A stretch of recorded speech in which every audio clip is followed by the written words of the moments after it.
આજની પ્રેસ વાર્તામાં અમારી સાથે ઉપસ્થિત ડોક્ટર મનીષભાઈ દોશી, નિકુંજભાઈ વલ્લભ, દિલીપભાઈ પટેલ, શુક્લાજી આપ સૌ મીડિયાના મિત્રોનું હાર્દિક સ્વાગત કરીએ છીએ. લોકશાહીના મહાપર્વ રૂપી સ્થાનિક સ્વરાજની ચૂંટણીઓમાં ઉત્સાહભેર ભાગ લઈ અને મતદાન કરવા બદલ ગુજરાતના તમામ મતદાર ભાઈઓ બહેનોનો ખૂબ ખૂબ આભાર માનું છું.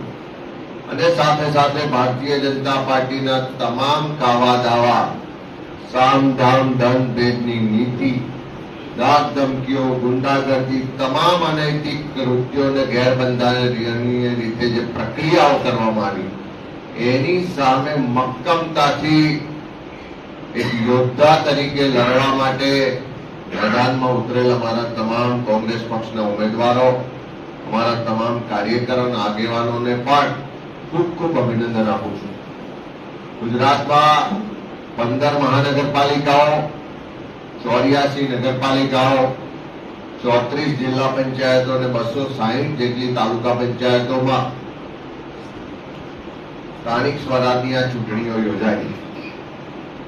ઉમેદવારી ફોર્મ ભરવાની પ્રક્રિયાની શરૂઆતથી જ ચૂંટણીઓને પ્રભાવિત કરવા માટે જે સરકાર સામેની, તંત્ર સામેની નારાજગી હતી એના કારણે લોકોમાં જે ગુસ્સો, આક્રોશ હતો અને ભારતીય જનતા પાર્ટીને હાર દેખાતી હતી એટલા પહેલા દિવસથી જ ઉમેદવારી ફોર્મ ના ભરવા દેવા માટે, અપક્ષ ફોર્મ ભરાવવા માટે પોલીસનો દુરુપયોગ, ફોર્મ પાછા ખેંચાવવા માટે પોલીસ અને તંત્રનો દુરુપયોગ અને આખી પ્રચાર પ્રસારની પ્રક્રિયા દરમિયાન પણ ચૂંટણી તંત્રનું વલણ પણ નિષ્પક્ષ ના રહ્યું અને સરકારી તંત્રનું વલણ પણ એકતરફી રહ્યું. આજે મતદાનના દિવસે પણ આખા ગુજરાતમાંથી ખૂબ વ્યાપક ફરિયાદો પડી. ગઈકાલે મતદાનની પૂર્વ સંધ્યાએ આણંદમાં આપણે બધાએ જોયું કે ભારતીય જનતા પાર્ટીના ઉમેદવારો દ્વારા, એમના માણસો દ્વારા દારૂ, પૈસાની વિતરણ થતું હોય એની સામે રોકવા જાય તો કોંગ્રેસના ઉમેદવારો પર હુમલો કરવામાં આવે.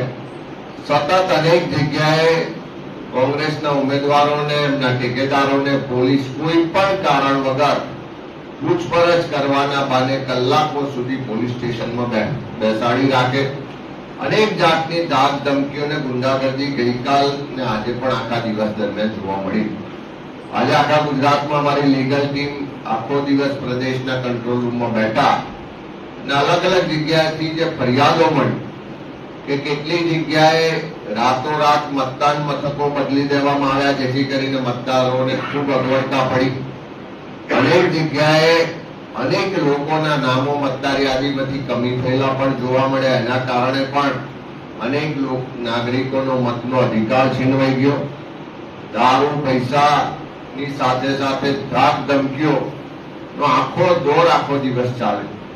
અમદાવાદમાં દેશના ગૃહમંત્રી અમિત શાહના મતક્ષેત્રમાં સરખેજમાં ગુંડાઓ ખુલ્લેઆમ કોંગ્રેસના ટેબલોની તોડફોડ કરે, મતદાર યાદીઓ ફાડી નાખવામાં આવે, ધાક ધમકીઓ આપવામાં આવે. અનેક જગ્યાએ પોલીસના અધિકારીઓ વારંવાર એમના નામ જોગ ફરિયાદ કરવા છતાં પણ ભારતીય જનતા પાર્ટીનો ખેસ પહેર્યો હોય એવી રીતે કાર્યકર તરીકે કામ કરતા હોય એમનું એવું વલણ જોવા મળ્યું. આખા દિવસ દરમિયાન વ્યાપક ફરિયાદો લેખિત સ્વરૂપે પણ ચૂંટણી પંચમાં આપવામાં આવી છે. પણ ખાસ કરીને આખી આ પ્રક્રિયામાં એક બાજુ ખૂબ ગરમી હોવા છતાં પણ ગ્રામ્ય વિસ્તારમાં લગભગ એવરેજ 60% વધારે મતદાન થયું છે. શહેરી વિસ્તારમાં પણ 50% વધારે મતદાન થયું છે. એવા તબક્કામાં લોકશાહીના મહાપર્વ રૂપી સ્થાનિક સ્વરાજની ચૂંટણીઓમાં ઉત્સાહભેર ભાગ લેનાર ગુજરાતના તમામ મતદાર ભાઈઓ બહેનોનો પ્રદેશ કોંગ્રેસ સમિતિ તરફથી આભાર માનું છું કે તમારા બધાનો સહયોગ રહ્યો, તમારા બધાના આશીર્વાદ કોંગ્રેસના ઉમેદવારોને મળ્યા અને સાથે સાથે આ કપરા સમયમાં સરકારની જોહુકમી, તાનાશાહી, ધાક ધમકીઓ, ગુંડાગર્દી અને તમામ જાતના કાવાદાઓ સામે મક્કમતાથી એક રાહુલજીના બબ્બર શેરની જેમ ચૂંટણીના મેદાનમાં લડેલા તમામ ઉમેદવારો, અમારા કાર્યકરો, આગેવાનોને પણ અભિનંદન આપું છું કે આ લોકશાહી બચાવવાની લડાઈ છે, આ સંવિધાન બચાવવાની લડાઈ છે, આ ગુજરાતની અસ્મિતા માટે આપ સૌ મેદાનમાં ઉતર્યા અને ગુજરાતના લોકોના ભવિષ્ય માટે એના હક અધિકારની લડાઈમાં મજબૂતાઈથી લડ્યા તેવા તમામ કાર્યકર ઉમેદવારોને પણ ફરીથી અભિનંદન આપું છું અને ખાસ કરીને ગુજરાતના મતદારોનો આભાર માનું કે આખી પ્રક્રિયામાં કોંગ્રેસ પાર્ટીને સમર્થન કર્યું, આશીર્વાદ મળ્યા અને આવનારા દિવસમાં પણ જે ગુજરાતમાં પરિવર્તન માટે આપ સૌએ મતદાન કર્યું છે એ નવી દિશા ગુજરાતને આપશે. જે આંકડાઓ સામે આવી રહ્યા છે એનાથી આપણે શું કઈ લાગતું છે? વલણ કોંગ્રેસ તરફથી શું કઈ નથી? ગત ચૂંટણીઓની સરખામણીમાં મતદાનમાં વધારો થયો છે. સાથે સાથે ગ્રામ્ય વિસ્તારમાં પણ મતદાનમાં ખૂબ સારો વધારો થયો છે. એવા સંજોગોમાં આખા ગુજરાતનો જે માહોલ હતો પરિવર્તન માટે, એ જનાક્રોશ યાત્રાથી પણ લોકો ખુલીને સરકારની જે નિષ્ફળતાઓ છે, ભ્રષ્ટાચાર છે, ગેરવહીવટ છે એની સામે અવાજ ઉઠાવતા થયા હતા. મતદાનની આખી પ્રક્રિયા દરમિયાન પણ જોર જુલમ, અત્યાચાર થયો, દાદાગીરી થઈ, અનેક જાતની લોભ લાલચો અને દબાણ થયા. તેમ છતાં એનાથી કોઈ પણ રીતે ડગ્યા કે ડર્યા વગર મતદારોએ જે ખુલીને બહાર આવીને મતદાન કર્યું છે એ જોતા હું સ્પષ્ટ માનું છું કે આ મતદાન સરકારની અને વહીવટની વિરુદ્ધમાં થયેલું મતદાન છે.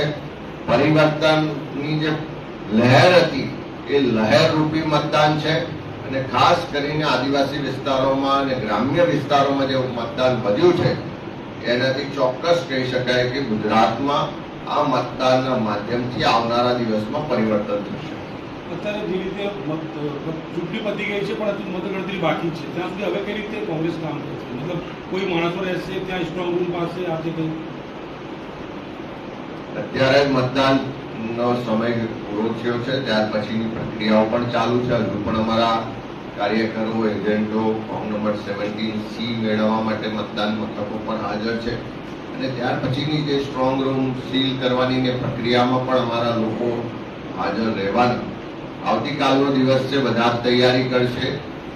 28 તારીખે મતગણતરી થવાની અને પણ ગુજરાતમાં આટલે લગભગ 9000 બેઠકો પર મતદાન થયું છે. એના માટે 9000 બેઠકો માટે એટલી મોટી મતગણતરી માટે પણ પાર્ટી અને અમારા ઉમેદવારો બંને તૈયારી કરવાની. એટલે આવતીકાલનો આખો દિવસ જિલ્લા કક્ષાએ, તાલુકા કક્ષાએ અને પ્રદેશ કક્ષાએ મતગણતરીની તૈયારી કરીશું. સારી રીતે મતગણતરી થાય એનું આયોજન કરવાનું.